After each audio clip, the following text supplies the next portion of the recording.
बच्चों, आज हम लोग वर्ग दशम सेमुसी का अष्टम पाठ विचित्र साक्षी पढ़ रहे हैं। इस पाठ के अंतर्गत हम लोग देखेंगे कि न्याय की सूक्ष्मता एवं न्यायाधीश की बुद्धिमत्ता कैसी होती है।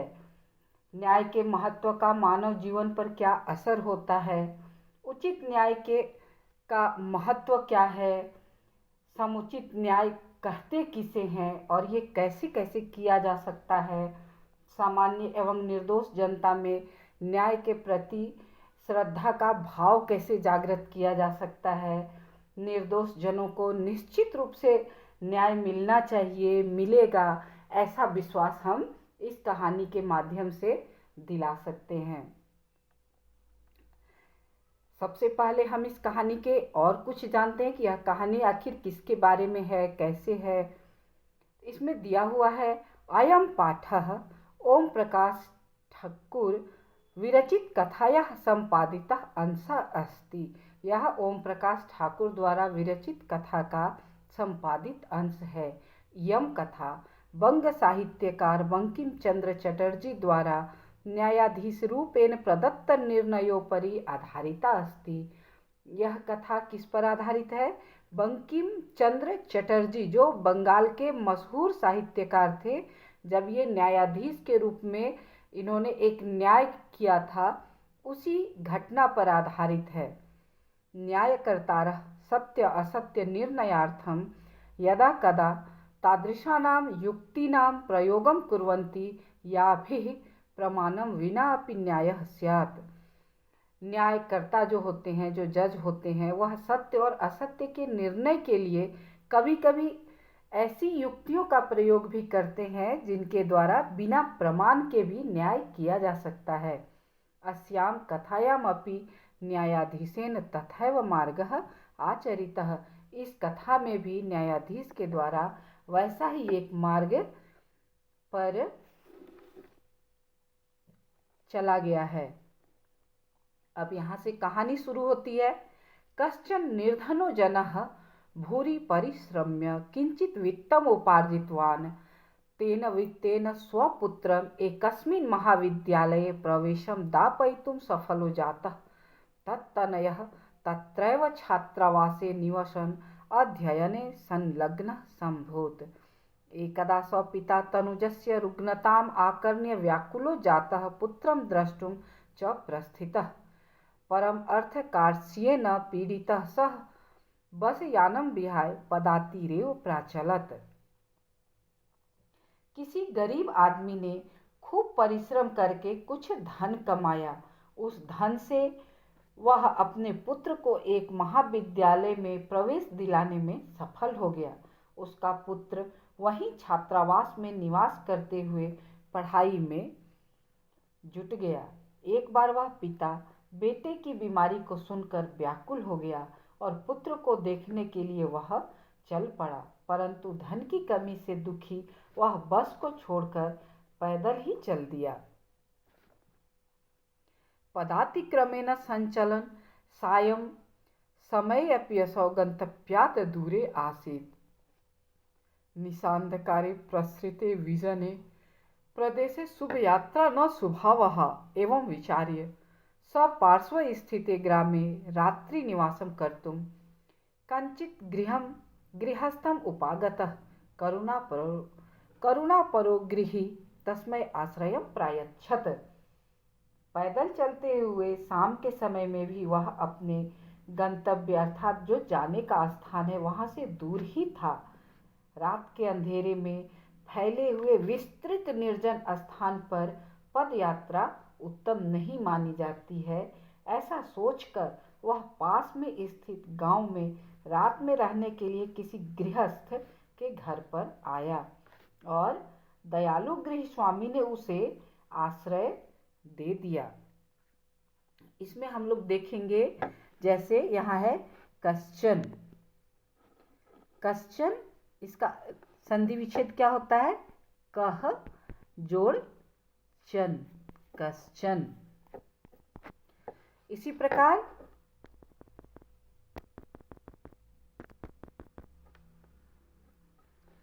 जैसे यहाँ पर है भूरी अर्थात बहुत अधिक, तत्रैव। ये सारे जो शब्द हम आपको दिखा रहे हैं ये सारे के सारे अव्यय पद हैं। जैसे एकदा यानी एक बार, च यानी और, पदातिरेव इसमें दो पद हैं। क्या है? पदाति जोड़ एव, पदाति ही जोड़ एव अर्थात पैदल ही। तो यहाँ एव जो है यह अव्यय पद है। उसी प्रकार समय अपि असौ, यही जो है इसमें तीन पद हैं। कौन क्या क्या है इसमें? समय, समय जोड़ अपि जोड़ असौ।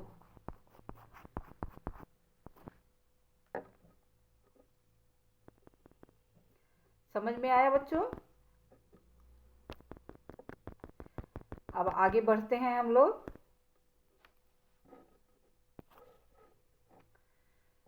विचित्रा दैवगति तस्याम एव रात्रौ तस्मिन् गृहे कश्चन चौरः गृहाभ्यन्तरं प्रविष्टः तत्र निहिताम् एकां मंजूषाम् आदाय पलायितः। चौरस्य पादध्वनिना प्रबुद्धो अतिथि चौरशङ्कया तमन्वधावत्। अगृहाच्च परं विचित्रम् अघटत्। चौरः एव उच्चैः क्रोशितुम् आरभत। चौरोऽयम् इति। तस्य तारस्वरेण प्रबुद्धाः ग्रामवासिनः स्वगृहात् निष्क्रम्य तत्र गच्छन्। वराकम् अतिथिम् एव च चौरं मत्वा भर्त्सयन्। यद्यपि ग्रामस्य आरक्षी एव चौर आसीत् तत्क्षणमेव रक्षापुरुषः तम् अतिथिं चौरोऽयमिति प्रख्याप्य कारागृहे प्राक्षेपत। कहते हैं भाग्य की गति बड़ी विचित्र यानी अनोखी होती है। उसी रात में उस घर में कोई चोर घर के अंदर घुस गया। वहां रखे एक संदूक को लेकर भागा। चोर के पैरों की आवाज से जागा अतिथि चोर के शक से उसके पीछे भागा और पकड़ लिया। परंतु अनोखी एक विचित्र घटना घटी उस समय। चोर ने ही जोर जोर से चिल्लाना शुरू कर दिया, यह चोर है, यह चोर है।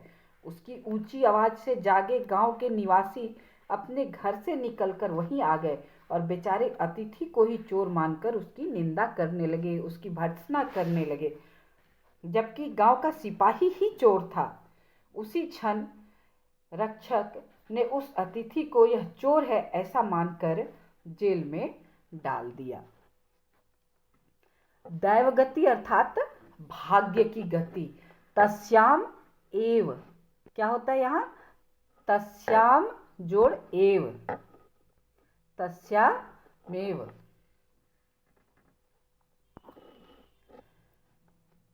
आगे पढ़ते हैं हम लोग। अग्रिमे दिने स आरक्षे चौर्याभियोगे तम न्यायालयं नीतवान्। न्यायाधीशो बंकिमचन्द्रः उभाभ्यां पृथक् पृथक् विवरणं श्रुतवान्। सर्वं वृत्तान्तम् अवगत्य स तं निर्दोषम् अमन्यत्। आरक्षिणं च दोषभाजनं किन्तु प्रमाणाभावात् स निर्णेतुं न शक्नोत्। ततो असौ तौ अग्रिमे दिने उपस्थातुम् आदिष्टवान्। अन्येद्युः तौ न्यायालये स्वस्वपक्षं पुनः स्थापितवन्तौ। तदैव कश्चित् तत्रत्यः कर्मचारी समागत्य न्यवेदयत् यत् इतः क्रोशद्वयान्तराले कश्चित् जनः केनापि हतः। तस्य मृतशरीरं राजमार्गं निकषा वर्तते। आदिश्यतां किं करणीयमिति न्यायाधीशः आरक्षिणम् अभियुक्तं च तं शवं न्यायालये आनेतुम् आदिष्टवान्। अगले दिन वह आरक्षी चोरी के अभियोग में उसको न्यायालय में लाया गया। न्यायाधीश बंकिम चंद्र ने दोनों से अलग अलग विवरण सुना।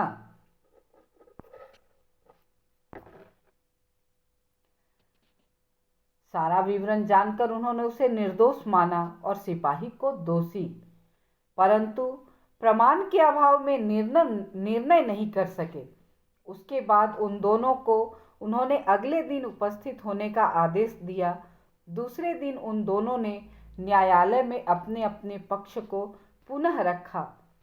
तभी वहां के किसी कर्मचारी ने आकर निवेदन किया कि यहाँ से 2 कोस की दूरी पर कोई व्यक्ति किसी के द्वारा मार डाला गया है। उसकी लाश राजमार्ग पर मुख्य सड़क के पास ही पड़ी है। आदेश दें कि क्या करना चाहिए। न्यायाधीश ने सिपाही और कैदी को उस लाश को न्यायालय में लाने का आदेश दिया। आदेशम प्राप्य उभौ प्राचलताम। आदेश पाकर दोनों चल पड़े। तत्रोपेत्य काष्ठपटले निहितं पटाच्छादितं देहं स्कन्धेन वहन्तौ न्यायाधिकरणं प्रति प्रस्थितौ। आरक्षी सुपुष्ट देह आसीत्।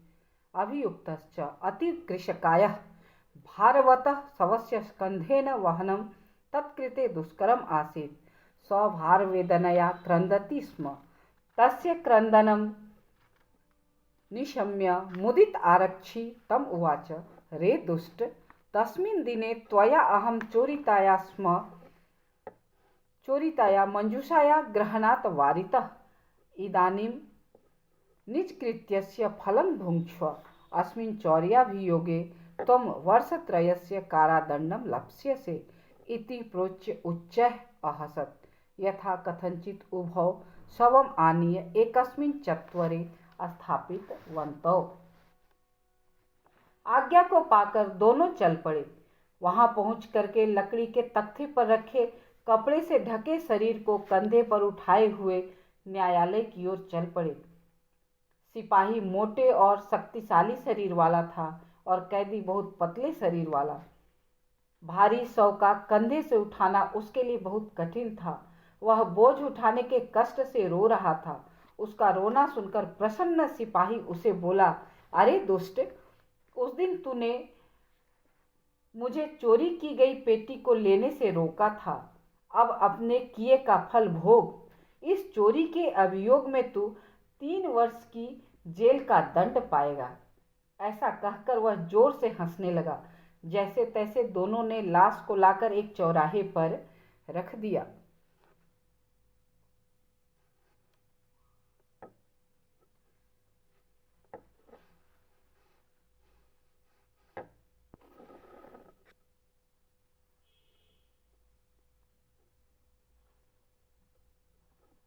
न्यायाधीशेन पुनः तौ घटनायाः विषये वक्तुम आदिष्टौ। न्यायाधीश ने फिर उन दोनों को घटना के विषय में बोलने के लिए आदेश दिया। आरक्षिणी निज पक्षम प्रस्तुतवती। आरक्षी के द्वारा जब अपना पक्ष बोलने लगा तब आश्चर्यम अघटत। एक आश्चर्यजनक घटना घटी। स शवः प्रवारकम अपसार्य न्यायाधीशम अभिवाद्य निवेदितवान्। मान्यवर, एतेन आरक्षिणा अध्वनि यदुक्तं तद् वर्णयामि। त्वया अहं चोरितायाः मंजूषायाः ग्रहणात् वारितः। अतः निजकृत्यस्य फलं भुङ्क्ष्व। अस्मिन् चौर्याभियोगे त्वं वर्षत्रयस्य कारादण्डं लप्स्यसे इति।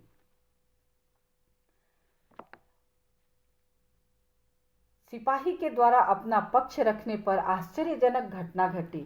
वह शव जो मुर्दा था, कंबल, उसने अपने शरीर से कंबल को हटाकर न्यायाधीश को प्रणाम करके बोला, माननीय महोदय, इस सिपाही ने रास्ते में जो कहा था उसको कह रहा हूँ। तुम्हारे द्वारा मुझे चोरी की गई मंजूषा को लेने से रोका गया था, इसलिए अपने किए हुए कर्म का फल भोगो। इस चोरी के अभियोग में तुम 3 वर्ष की जेल का दंड पाओगे। न्यायाधीशः आरक्षिणे कारादण्डं आदिश्य तं जनं ससम्मानं मुक्तवान्। न्यायाधीश ने सिपाही को जेल के दंड का आदेश देकर उस व्यक्ति को सम्मान के साथ छोड़ दिया। अतएव उच्यते, अतएव कहा गया है, क्या कहा गया है? दुष्कराण्यपि कर्माणि मति वैभवशालिनः नीतिम युक्तिम समालंब्य लीलयैव प्रकुर्वते। अर्थात बुद्धि की संपत्ति से युक्त लोग नीति और युक्ति का सहारा लेकर कठिन कामों को भी खेल खेल में ही आसानी से कर लिया करते हैं।